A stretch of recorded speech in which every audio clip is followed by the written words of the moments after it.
we need to talk about Life Surge.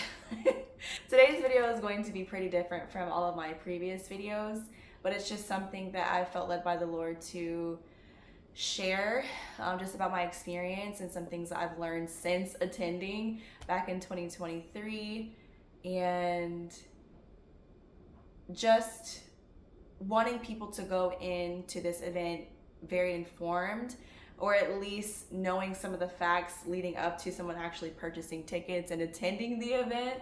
So let's go back in time to 2023, and I am at my church's women's retreat, and I happen to be sitting at a table with a few people, but I'm in particular talking to a woman and her daughter. Her daughter is my age, so not a crazy age gap there, but I can't remember how exactly we got on this subject, but the mother began talking about something, and it kind of led up to her inviting me to an event called Life Surge, like asking me if I've heard of it, which it was completely new to me. And she was saying, I think the retreat was in March and it was going to be in like a month or two. And she was kind of selling me on the idea, like it's about financial empowerment and basically financial education. That was kind of the initial idea that I was essentially being taught. I will say in the beginning, I feel like she kind of wasn't very well informed on what exactly it was, but she just knew it was something to do with like the faith, Christianity, and finances. And at this time in my life, I think it's important to share that I was in a season where I was really learning about my purpose, things that God has called me to. And I was very active in a ministry called Faith and Finances. If you're interested, it's a faith-based financial education program, which mostly targets low-income families, but truly a lot of the principles can be taught to anyone. So when she was talking about financial empowerment and all this stuff, I mean, this completely resonated with me. And so I was like, yes, sign me up. Let me know how much the tickets are. And she offered to pay for me to attend the event, which I was super grateful for. I mean, it wasn't that much of a cost, but looking back, I'm honestly kind of glad I didn't put any money into this, just knowing what I know now. But I will say, leading up to the event, I think she had signed me up, but I think that she had to give them my number because the way the ticketing system worked, like I had to pull up on my phone or whatever.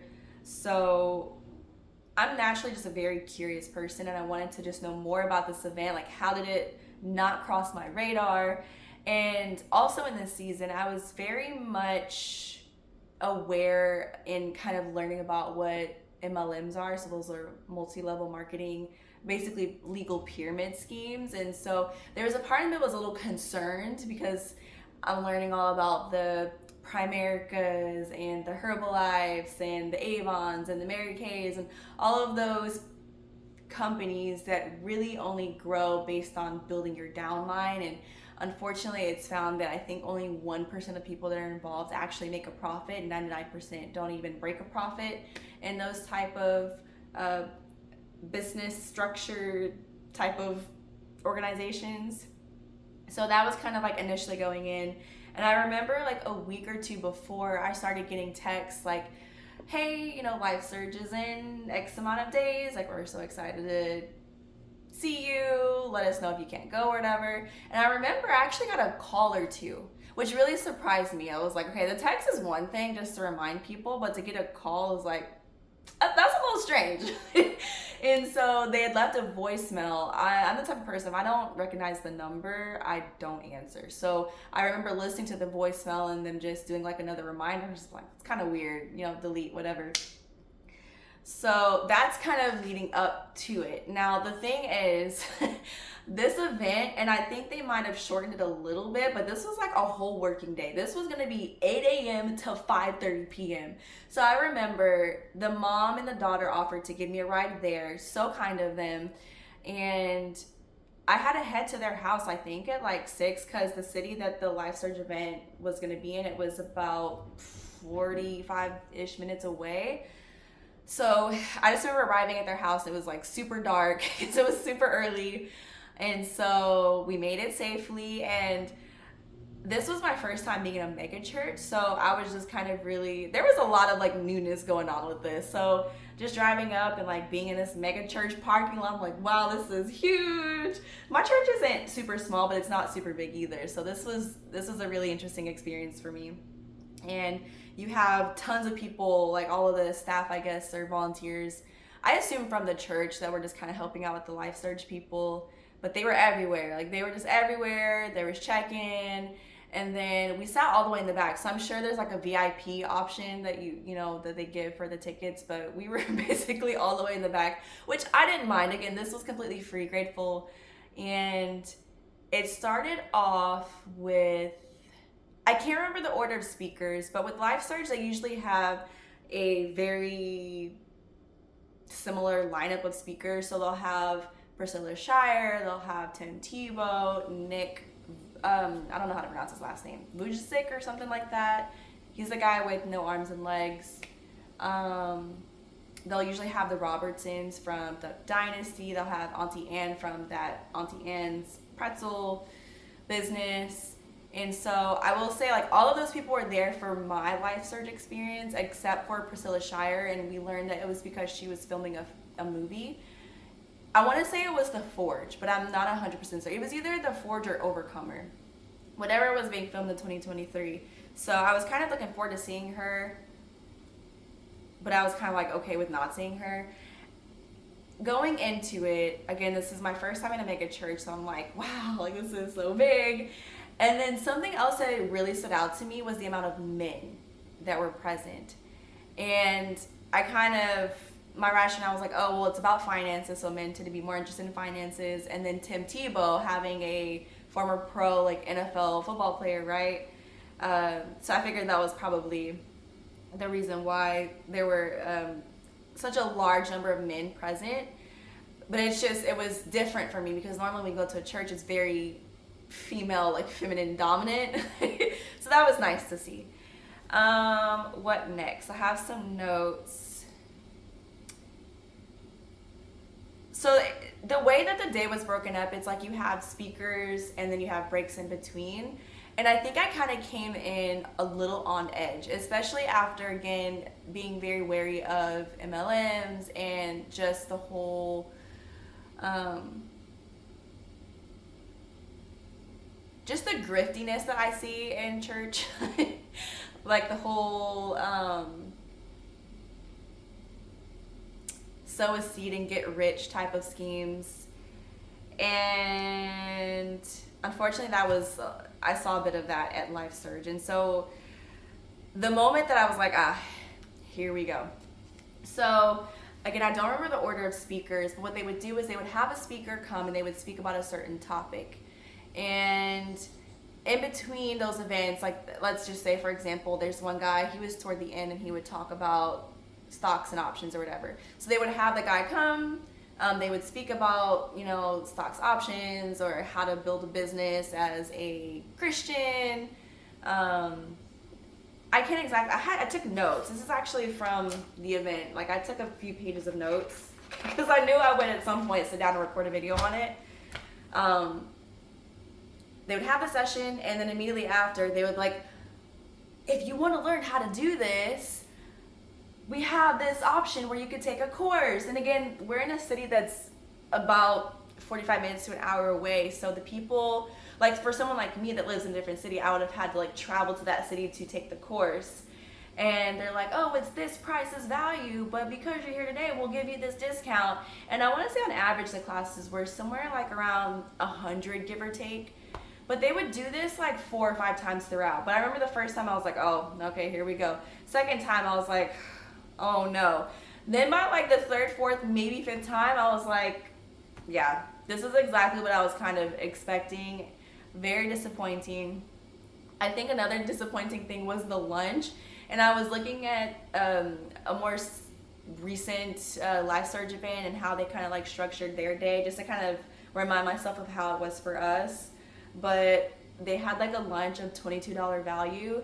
And I remember when they passed out the lunches, I can't remember if it was Chick-fil-A or it couldn't have been Chick-fil-A because it was sandwiches, But when I tell you that was the saddest sandwich I've ever seen in my entire life, like I didn't even eat it. I think I ate the pickles and like, no, I think it was white bread. I don't even think I ate the bread. So I don't like white bread. Ugh, it's just a little gross to me. But yeah, I was pretty hungry after that.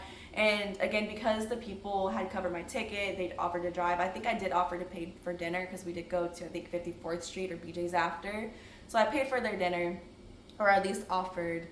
So yeah, I was starving. And I'm so glad I brought snacks because I did wind up like snacking on my own things. And okay, the worship. I feel like this was probably the highlight of my experience at Life Surge. We had Chandler Moore come, and I think he had like 3 backup singers, and awesome, just so spirit filled. That man is truly gifted and talented, anointed. I know that he's got some weird, a weird relationship with Maverick City Music since leaving.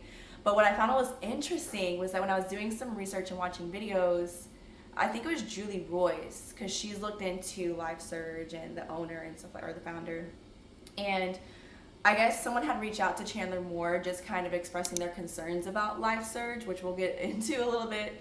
And that was like his only last time that he actually performed for Life Surge. He acknowledged that he was not aware of what was going on. He was just hired to worship, and that he committed to not performing for them again. So that really stood out to me, but I only learned that recently. So there was that.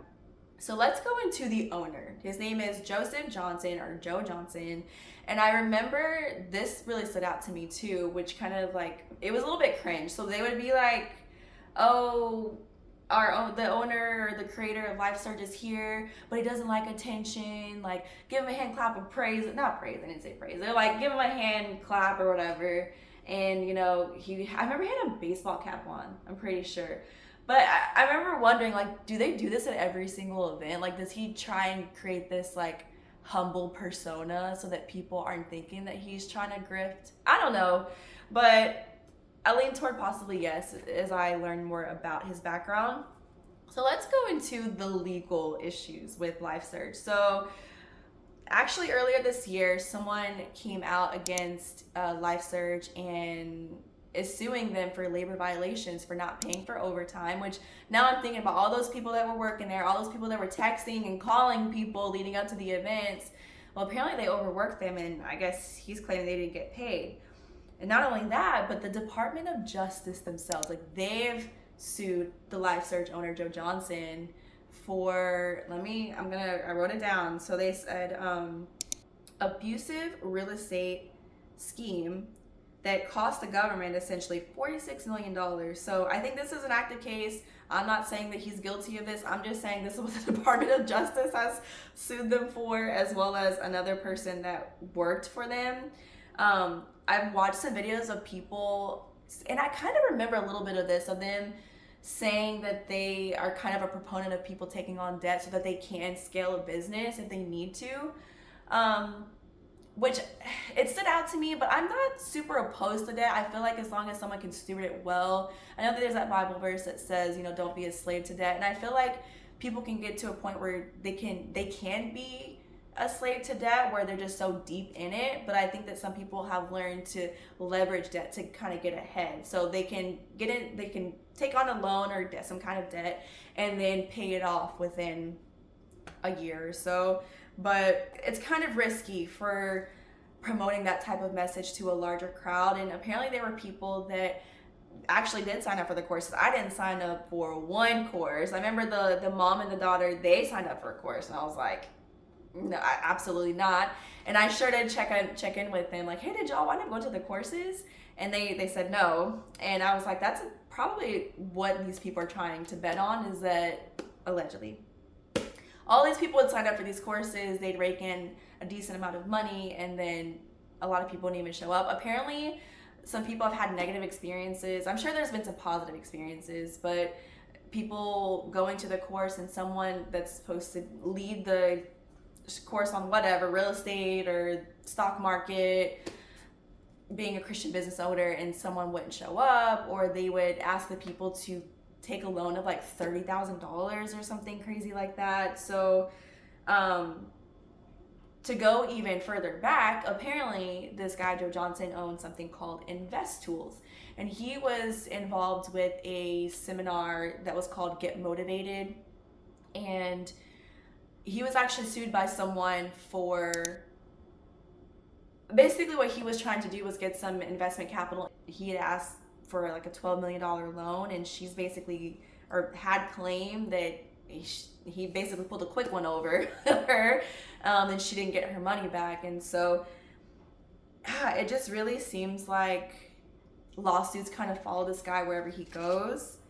Someone in 2025 alleged that there was retaliation and discrimination after he had expressed, I'm reading my notes, after he expressed concerns about the method of targeting vulnerable individuals through faith-based messaging. So again, like, this is a lot of lawsuits, and Joe Johnson will come back and say like, oh, he's being discriminated against because of his faith. Like, I'm sure with all of these people that are very profit-oriented in the church, they'll claim it's like Satan attacking them for trying to be like a kingdom-minded business person. It's a little sus. And again, this is happening in over 30 cities. I think I tried to chat GPT how much revenue they make, and it was in the tens of millions that they probably make. I highly recommend a YouTube channel called Testimony House. This guy, he does even deeper dives. Like, if you want more of a deep dive into what on earth is going on with LifeSurge and this owner and all of his affiliations and the lawsuits, like, he goes more into depth. Also a video by Julie Royce that came out fairly recently, like within the last year or so. But again, listen, I know that I really only have adults watching my channel, and so I'm not going to sit here and tell someone what to do. I took some positive things away, like hearing from Nick and just seeing him overcome the challenges of not having limbs and to be successful to get to the place that he is. Like, that was very encouraging. I love the worship. I love some of the things that the owners have talked about, you know, just being anchored in your faith, even as a Christian, and just making sure that you're staying aligned with the biblical principles and values and not compromising just to get ahead. So I'm not going to say it was all negative. Would I ever go again? Absolutely not. But I don't want to also tell someone not to go. I just think that people should know about these things if they do decide to invest some money into this. Slightly, let me not say that. If they want to invest money into LifeSurge, just knowing about some of the history behind what's going on behind closed doors, some of the history before LifeSurge. Even if you decide to go, like, maybe just try to see the positive in it. You know what I'm saying? Like, it's a cool way to connect with people that have maybe a similar interest. Maybe you just want to go and see who's going to be the worship leader. I'm not really sure who they're using now for the worship, but I feel like I kind of lucked out, or it was such a blessing to be able to see Chandler Moore worship live in living color, basically for free. So I am grateful for that experience, but would I go again? Absolutely not. So that's all I have for today's video. I pray that this video is helpful to you in some shape or form. So Lord willing, I will see you in the next video. Bye.